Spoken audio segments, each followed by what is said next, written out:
Terima kasih Pak Presiden dan jajaran Menteri. Mewakili 3 konfederasi serikat buruh yang hadir dan teman-teman yang lain, KSPI, KSPSI Andi Gani, dan Bung Eli Silaban, kami sudah mengirim surat resmi Pak ke AFL-CIO, yaitu Serikat Buruh Amerika, agar untuk membantu ada ancaman PHK bagi para buruh di Indonesia bila mana Trump sebagai Presiden Amerika memaksakan kehendaknya dalam pengenaan tarif.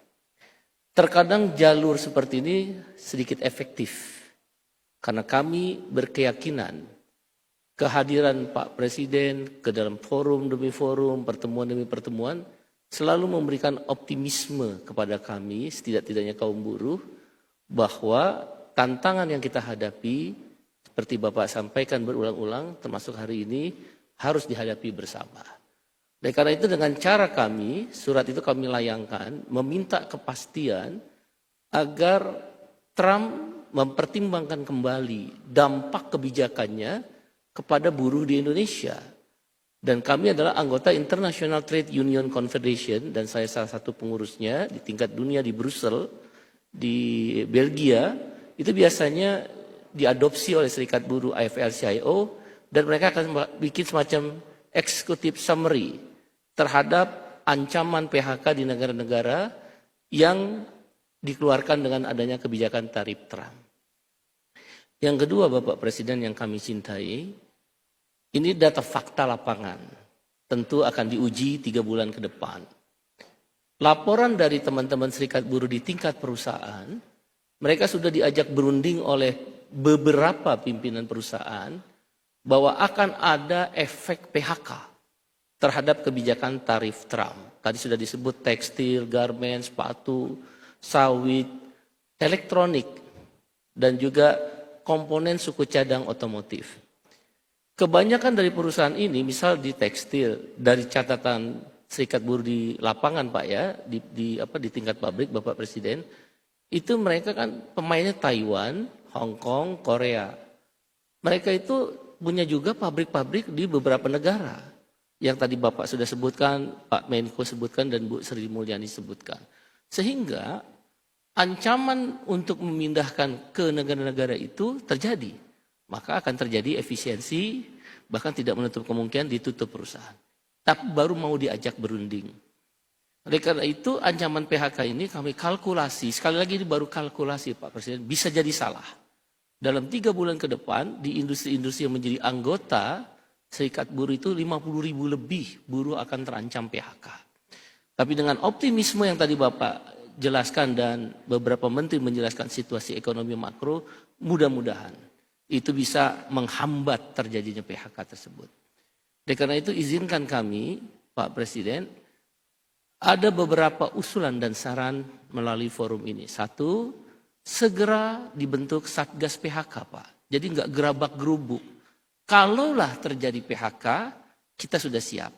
Ada unsur Apindo, Kadin, Serikat Buruh, Kementerian Tenaga Kerja, Menko Perekonomian, dan saya sudah usulkan pada Pak Supmi Dasko, Wakil Ketua DPR, termasuk DPR. Dengan demikian Satgas ini akan berperan aktif untuk memberikan kontribusi bila mana ada potensi PHK, apa langkahnya. Dan Satgas ini juga untuk mengeliminir, mendeklinasi potensi pemogokan bila mana, sekali lagi bila mana terjadi PHK yang mengakibatkan hak-hak buruh tidak dibayar. Kami meminta harapan pada Bapak Presiden agar hak-hak buruh kalaulah terjadi PHK itu bisa dibayarkan sesuai peraturan perundang-undangan. Satgas ini sangat berperan. Yang kedua Pak Presiden, pada regulasi, pada pertemuan upah minimum kami menghadap Bapak pada waktu itu di Istana, saya sudah sampaikan langsung pada Bapak Presiden mewakili kawan-kawan buruh, regulasi itu yang akan membebani para pengusaha dan buruh terjadinya PHK di perusahaan adalah Permendak nomor 8 tahun 2024 atau 2023, saya lupa itu tentang impor itu Pak. Karena ketika nanti Cina pasarnya agak tersendat di Amerika, dia akan larikan kan impor ke negara-negara lain khususnya termasuk Indonesia. Permendag nomor 8 tahun 2003 udah disuarakan oleh banyak pihak tapi nggak dicabut-cabut. Ada apa? Pada waktu Bapak bahkan langsung menelpon Pak Zulkifli Hasan. Sampai hari ini pun nggak dicabut Pak. Mohon kiranya mungkin menjadi bahan pertimbangan dicabut segera supaya bisa menurunkan tekanan terhadap persoalan tarif ini. Kami sekali lagi optimis dengan kehadiran Bapak pada hari ini, makin optimis. Memang kita harus bekerja bersama-sama untuk bangsa ini. Dan yang terakhir renegosiasi Pak. Beberapa waktu yang lalu kami bersama Bung Andi Gani kemudian mengundang Pak Kapolri ke Brebes Pak. Ada perusahaan namanya Tahsung Pak.